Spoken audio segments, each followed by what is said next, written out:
This should look pretty familiar to you if you went through the correlation video. This is pretty much where we left off. If you remember our correlation video, this is where we ended up.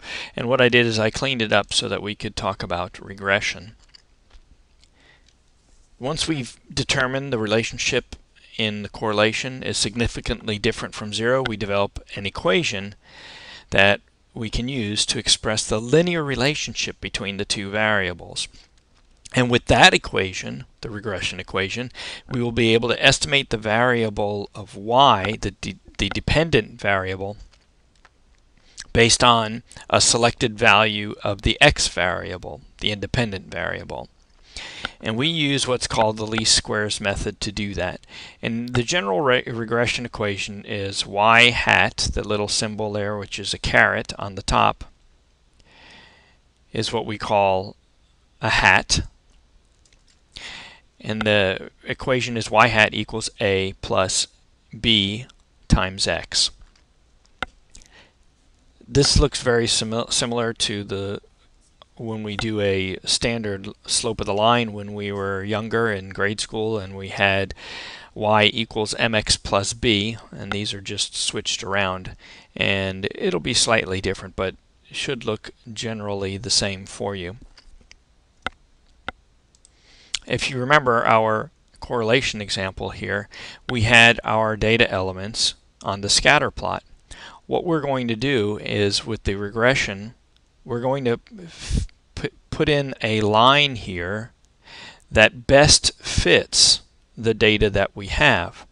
Now, it is possible that we could go ahead and just draw a line that looks like it would fit right in there.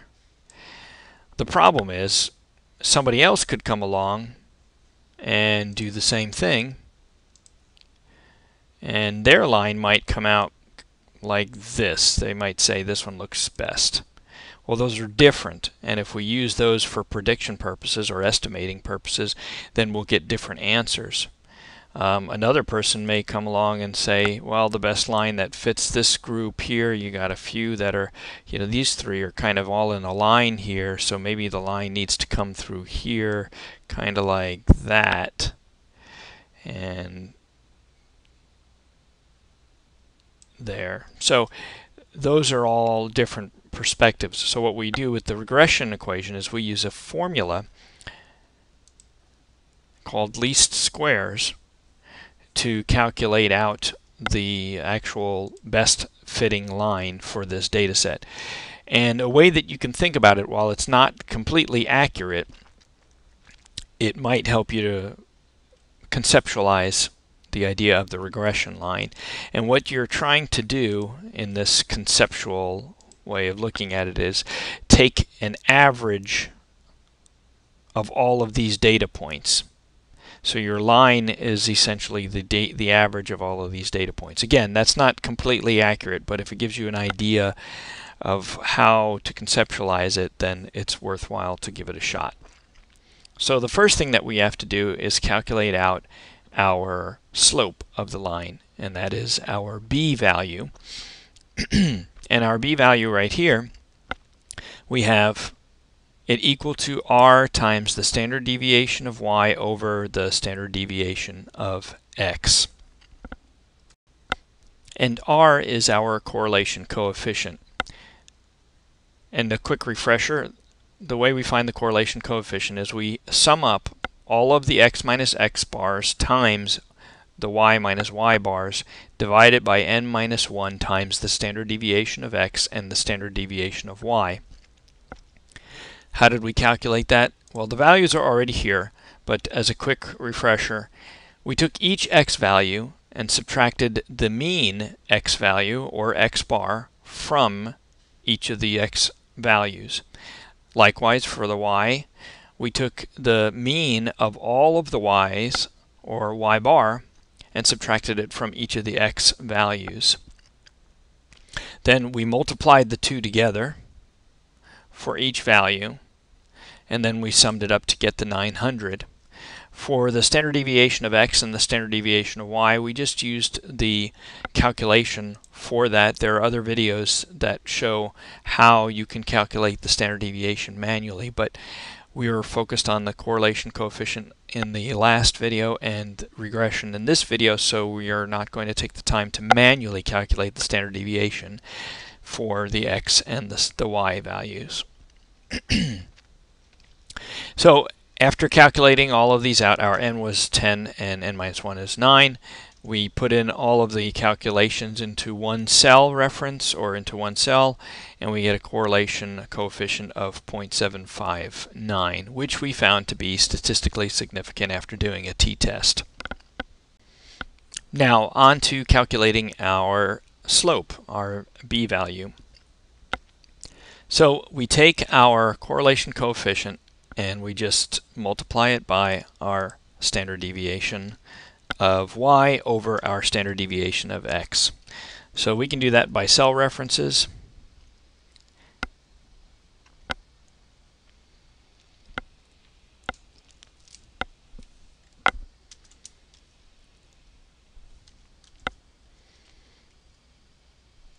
And it's the standard deviation of y divided by the standard deviation of x.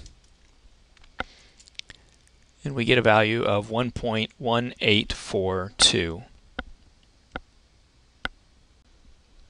At this point, I want to back up for just a second and explain the different parts of the regression equation a little bit more. So we already mentioned that this is considered y hat, but I didn't tell you what it means. So the y hat is the estimated value of the y variable for a selected x variable. And A is the y-intercept. It's the estimated value of y when x equals 0. And another way to put it is A is the estimated value of y where the regression line crosses the y-axis when x is 0.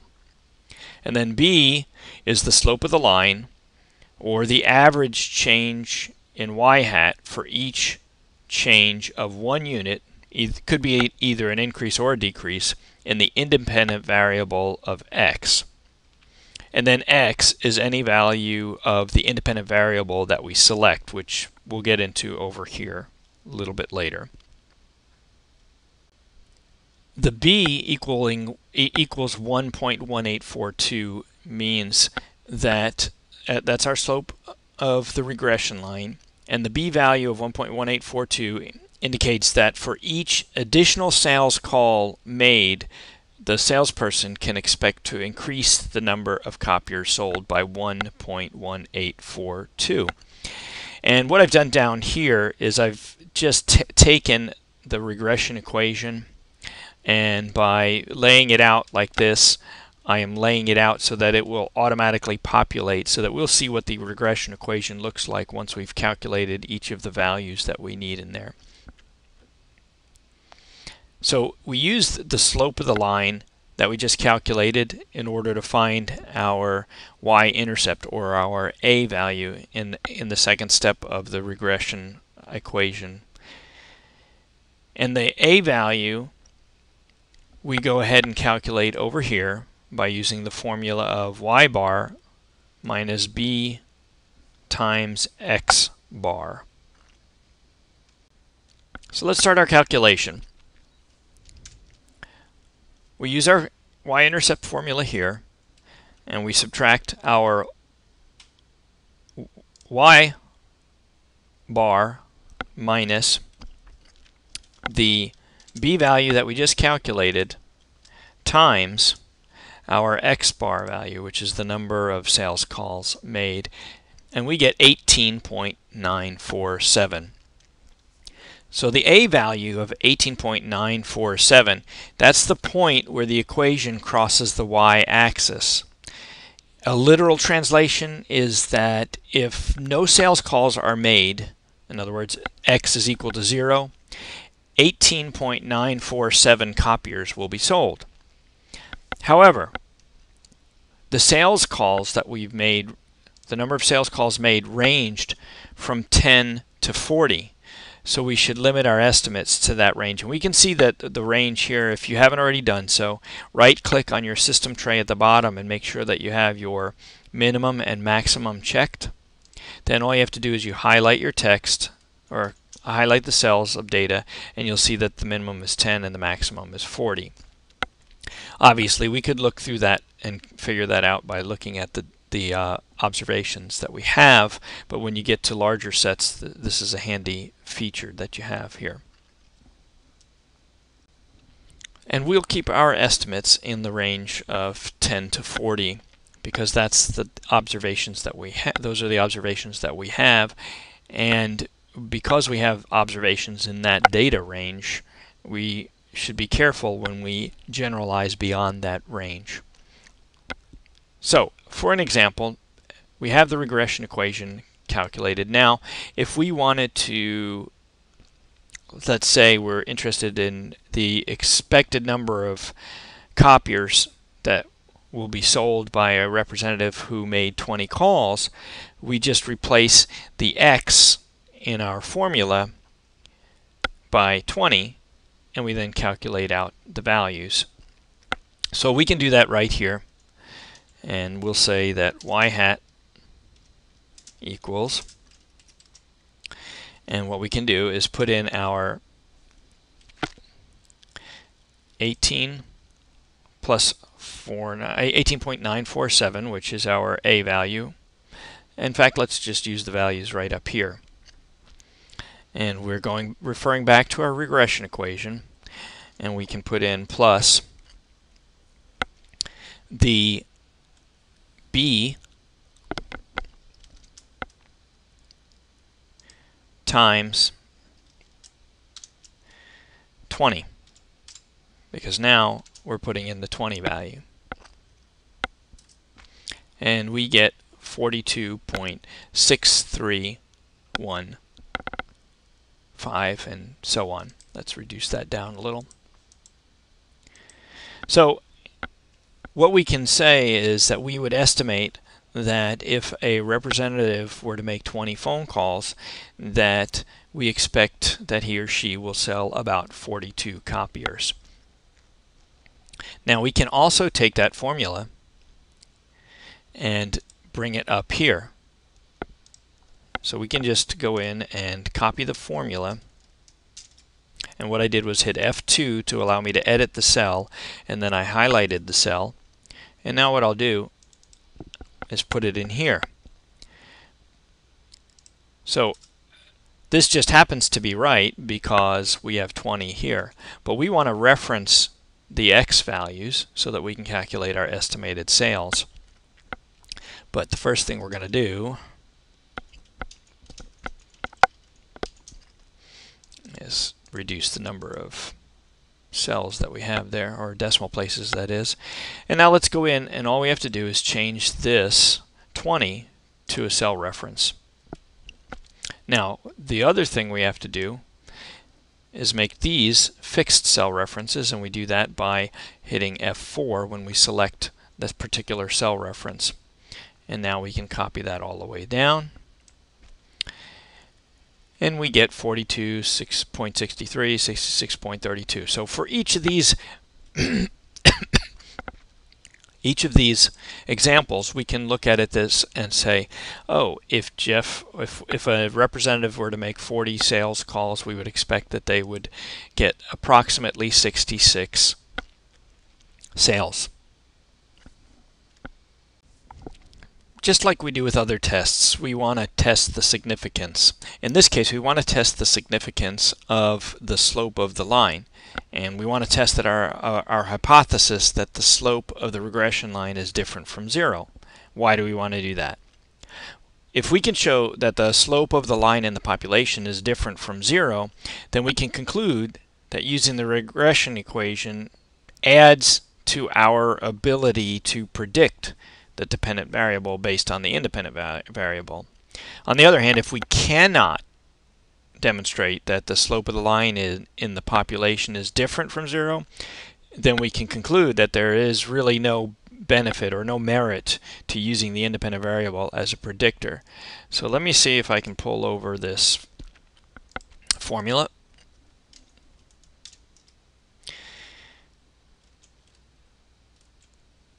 And well, it's not exactly a formula, but what we're showing is the null hypothesis is that the Greek letter b here represents, or the Greek letter beta represents the population slope for the regression equation. So if the null hypothesis is true, it means the slope of the population is 0, and there's no relationship between the number of calls that are made and the number of copiers that are sold. So our null hypothesis is that the slope of the population slope of the line is 0, and our alternate is that the population slope of the linear model, in this case that's the term they're using, is not 0. And we use an alpha of 0.05 level of significance. And again, I've put in the t-critical values so that we do not have to go and double check that and take the time to go look that up in the back of your book, but feel free to do so. So we have the null hypothesis, the alternate hypothesis, the level of significance, and our rejection criteria, or our rejection rule. So let's bring in what we use for our test statistic now. And let's see if I can find a spot to put this.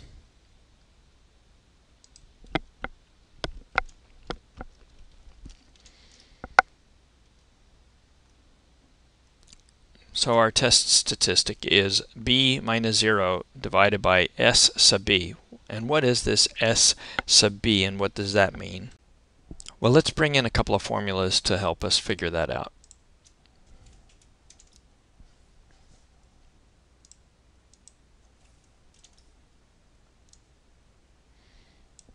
So s sub b is the standard deviation of yx divided by the sums of squares xx, or the square root of the sums of square xx.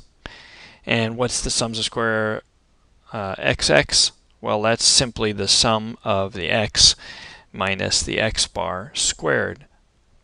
This should look familiar to you as the numerator of the standard deviation of x.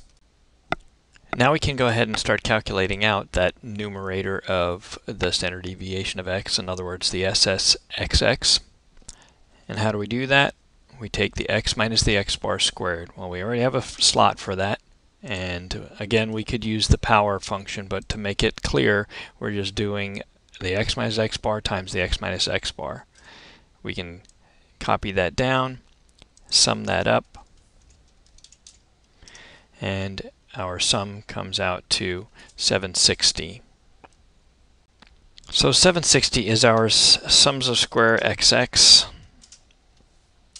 And since we don't have quite enough formulas on the page, we'll add one more, and that is s sub yx, because we need that as our numerator in our standard error of the slope estimate. So what are SSE? SSE is the sums of square error, and our error term refers to the difference between what we have with our y value and our estimated value based on the regression equation. So we take our y value, each y value, subtract from it the y bar value, copy the formula down, and then we take the square of that error value.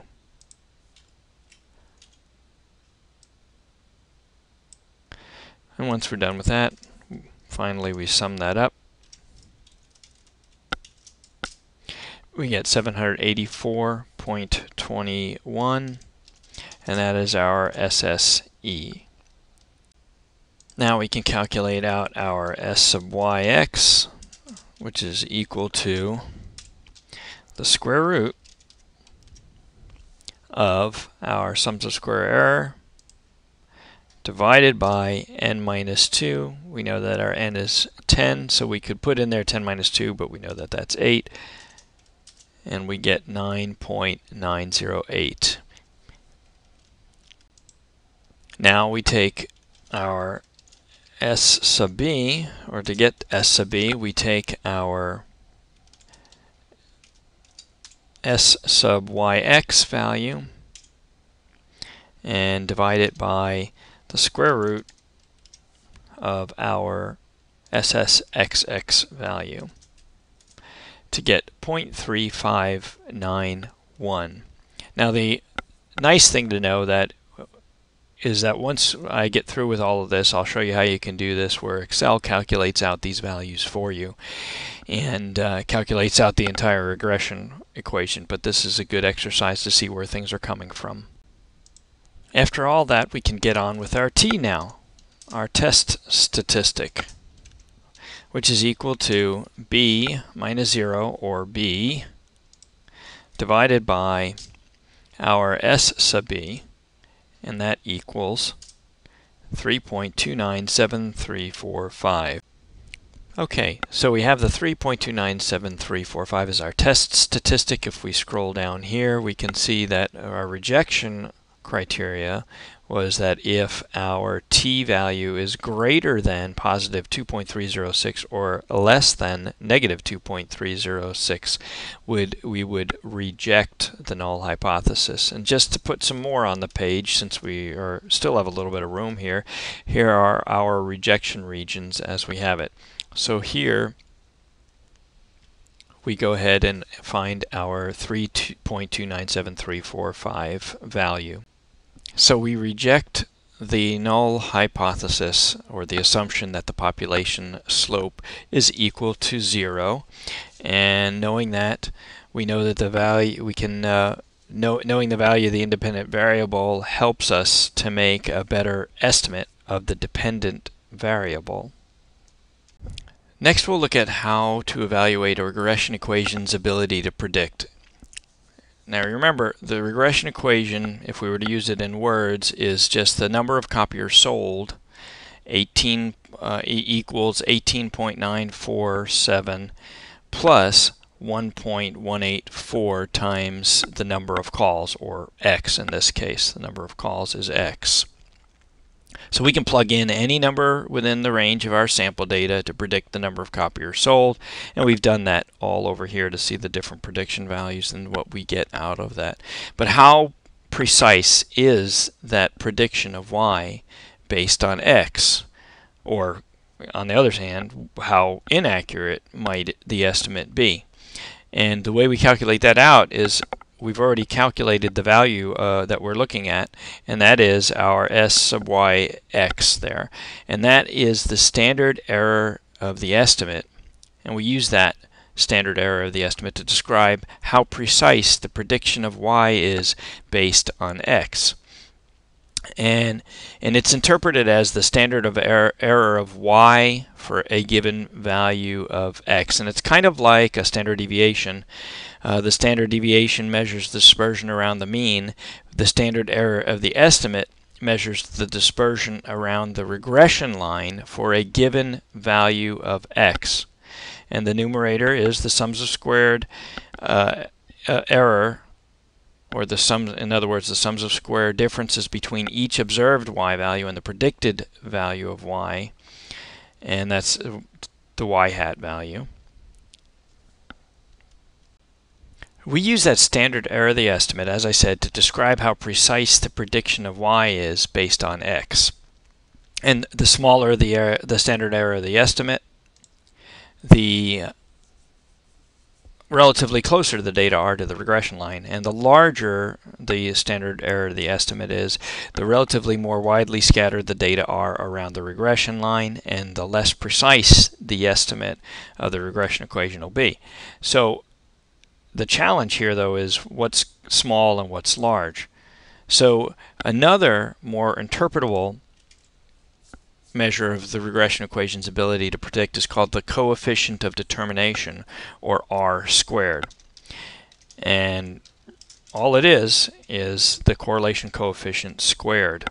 So we can just calculate that out right here. And what we get is 57.6, and I already converted it to percentage because it's generally referred to as 57, and in this case, the 57.6% of the amount of the variance in our Y sales is accounted for by the X variable, our sales calls.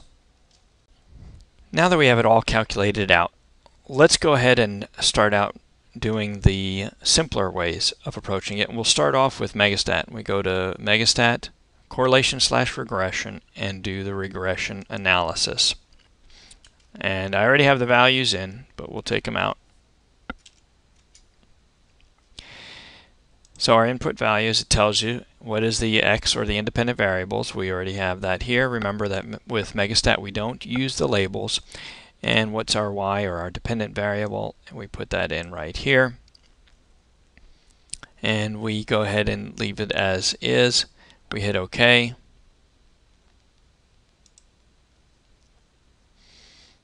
And there we have our values. Now you'll recognize this value here, 0.3591, as the same value as our S sub B.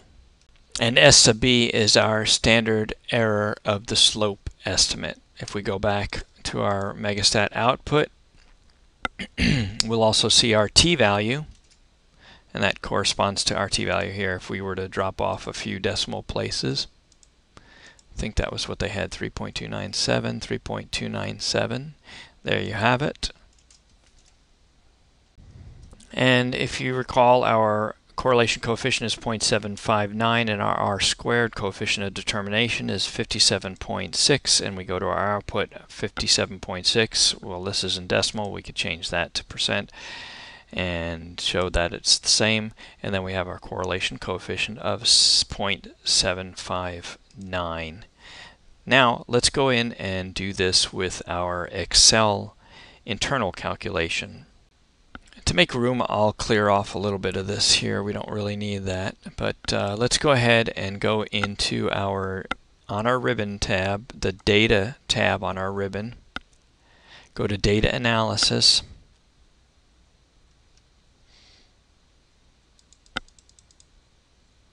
Go to regression, hit OK, and our Y range. In this case, because we're using the Excel function, we can capture the value of the label, and we can put our output range right here.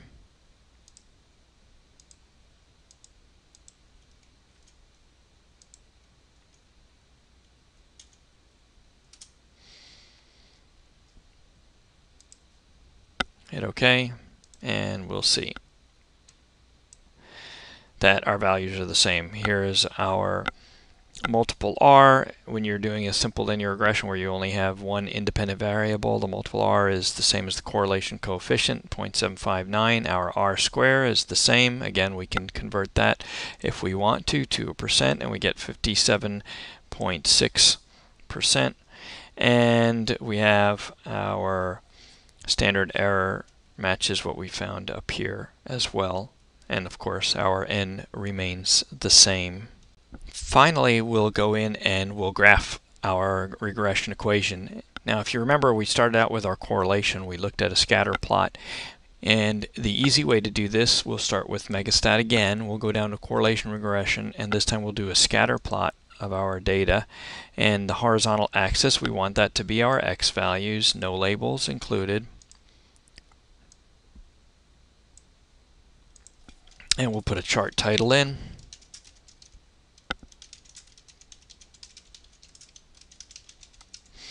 And now we'll leave the plot the linear regression line in there.